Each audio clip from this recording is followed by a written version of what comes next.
Hi everybody, my name is Connie Spanhake and I'm an author. And I have visited your schools before, so some of you might remember me from when I came earlier, a couple of years ago. One of the best things that I like about being an author is that I can write a variety of different things. Some authors, they specialize just in mysteries. Some people, they write only informational type stories. I like the fact that I can write what I'm passionate about, and that may change.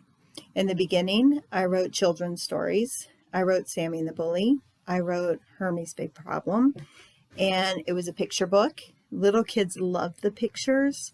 The older kids understood the message, and so it worked for all different ages. Then I decided, you know what, I'm going to try writing a chapter book and I'm going to see how that goes. And so I wrote a series. It was called The Code. And so there's 3 books. One is Battling the Bermuda Triangle. Another book is Into the Wild West. And the last book is called Road to Camelot. And after I did that, I thought, you know what, I'm going to try a novel. Why not? Right? So I tried a novel. And then I wrote another novel. My newest one, which just came out a couple months ago, is called Dark Secrets. It's a mystery. Finding Me is a crime mystery. And I really enjoy doing mysteries. So I can write whatever I feel like writing. And that's what I love about my job as an author. Now, one area that I have not written, but it's something that I want you to try today, is graphic novels, because right now graphic novels are very popular with readers, and they're a lot of fun to look at. They're fun to read. They're different than just reading lines on a page like you would a novel or a picture book. And so one of the popular graphic novels, especially for like 4th, 5th graders, maybe even 6th, is Dogman. And, if you look at a graphic novel, it's going to look different than a regular book. It's going to have panels. It's going to have words, but it's based on dialogue. So instead of saying she felt sad, you show a picture of someone crying and, yelling, that was awful. You broke my heart. Those are things that you can show with pictures, and you have like story bubbles, and it's all dialogue. And so you want to keep that in mind when you're writing the story, which I think is what is going to make it so fun for you guys. All right, so to get started, we're going to start with the planning page. So if you can look in your kit, you will find a piece of paper that looks like this. And this is the planning page. Okay. Planning page is nothing different than what you're used to seeing in your classroom when you have a writing assignment. Okay. You'll have characters, and you have to decide who your characters are going to be. Are you going to have evil characters? Are there going to be aliens? Is it going to be like a good versus evil type thing? Is it going to be a funny thing? What type? So you're already kind of thinking about what your characters are going to make your book.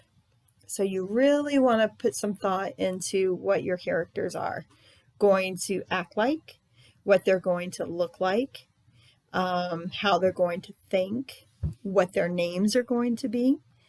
And then you're going to kind of fill in this part, which is just their personalities. Are they going to be really loud? Are they going to be acting really tough? Are they going to, be crazy?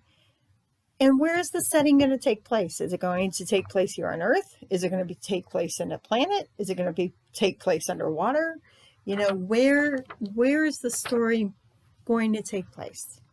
Now, I've told you all of this, but I want to stress, you are not writing complete sentences. You are not writing your story on your planning page. Your planning page is an idea page. It's to get your ideas going. And I want you to think about this, because the hardest part about writing is coming up with those ideas sometimes, okay? And I want you to keep in mind, you don't have to use every single one of these ideas that you write down on this paper. You don't have to use every single character that you put down on this paper. These are your ideas. You're planning it out, and you're starting to see it come together, and you're going to cross stuff off, and some things you aren't going to use, and some things you're going to add to it. So this is just to get your ideas going, okay? There's a part about what happens at the beginning of the story. You're not going to write your story there. You're just going to write what happens, okay? So I might say a bank was robbed at the beginning of the story. There's people in the bank. They're scared. And then on the back, it'll say what happened in the middle of the story. So maybe in the middle of the story, someone comes along and says, you know, I've discovered that there's hostages and I need to help them. And, you know, I am going to go and rescue all of these people at the bank. And then what happens at the end of the story? Okay. And how does that ending happen? So these are going to be sentences. Maybe they might only be 4 words. They're not going to be complete sentences. They're just going to be your thoughts. And so I want you to keep that in mind. All right, when you're writing this, do not be intimidated. And when you're done, I want you to talk to a friend, and I want you to see if there's any other suggestions that they can give you, because a lot of times when you're a writer and you have this really good idea, guess what? Someone else says, oh, that is so cool. But you know what would be even better? Would be if this person just crashed through the ceiling and attacked the robber, and he's laying on the floor. And so you want to have those conversations with people around you. All right. Once you have your ideas, you have your thoughts, even if your neighbor says, you know what, this would be really cool. And you say, you know what, that is pretty cool, but I think I'm going to stick with my original idea. That's okay. But it's good to kind of have other people's perspective on things that you haven't thought about. Once you're finished with that, you are going to pull out your lined paper.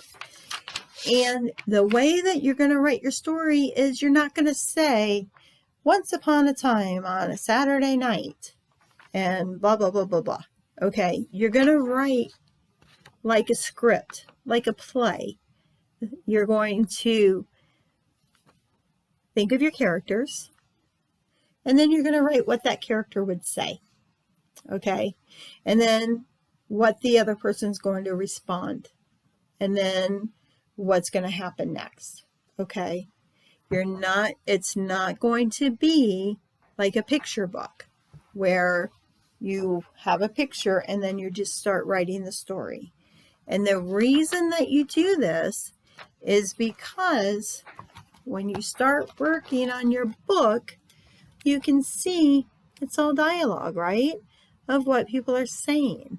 And you want to be able to include that in your book.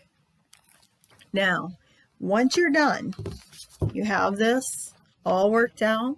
You have your whole story of how you want to work it out. The next thing you're going to pull out is your 6-inch ruler and your plain piece of paper, or your book, your blank book, okay? And you're going to start drawing your panels. And I did mine on a blank piece of paper. I did not put it in the book, and there's a reason why. Because I want to stress a couple of things, and it's easier to see it on a piece of paper than it would be if I'm trying to hold this book open, okay? When you are creating your panels, you don't have to have them all the same size. You might have some that are longer. You might have some that are taller.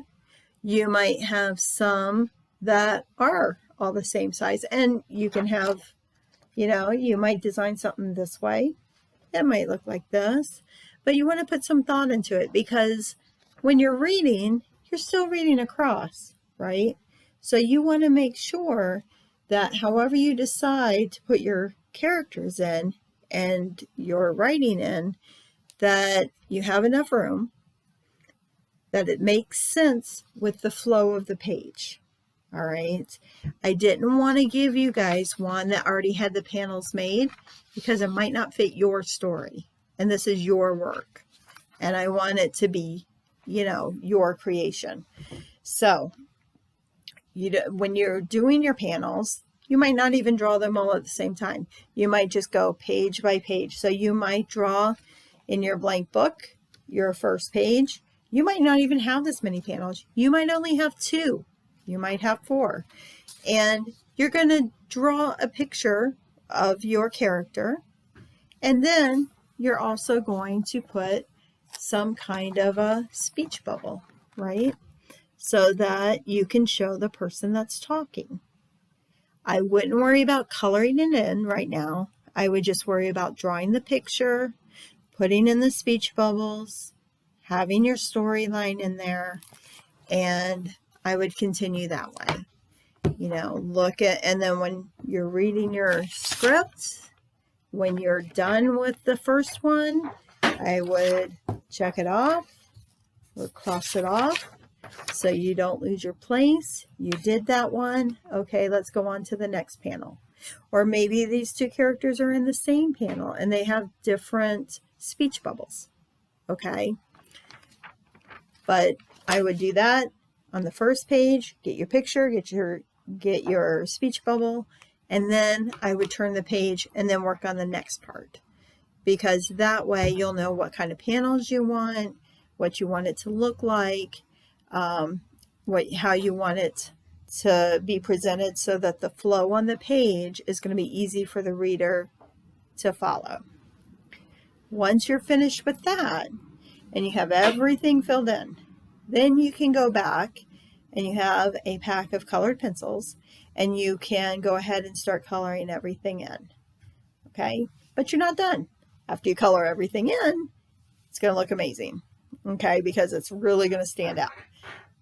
The reason I say you're not done is because, and I have learned this the hard way, that in order to make your book popular, you have to really have an amazing cover. And I'll give you an example. My first book, Finding Me, which is a novel, I think it's a great picture on the front of it. My title is Finding Me, and a lot of people think it's a self-help book, and it's not. It's a mystery, and it doesn't draw people in. Now, my second book, Dark Secrets, looks really dark. It looks ominous, and it gets people's attention, and it's flying off the shelves. So when you're making your cover, you want to design it so that it's going to get people's attention. It's going to make someone pick it up and want to read it. All right. So you don't want to just say my graphic novel. You really want to put some time and attention into creating the cover of your book. All right. On the back of your book, there's a blurb of what the book's about, right? So if somebody picks it up, they can read it and kind of get an idea of what this book is going to be about. So I really hope that you guys have a great time with this. I really hope that you can make it into this really fabulous piece of writing, and I honestly hope you guys can share it with someone. Either share it with your classmates, share it with your library. I'm really sad that I can't see it because I would love to see what you guys came up with. And if you and your teacher decide you guys want to share it, reach out to me, and I would love to see some of the things that you guys did. But thank you very much. Have a lot of fun creating your graphic novel.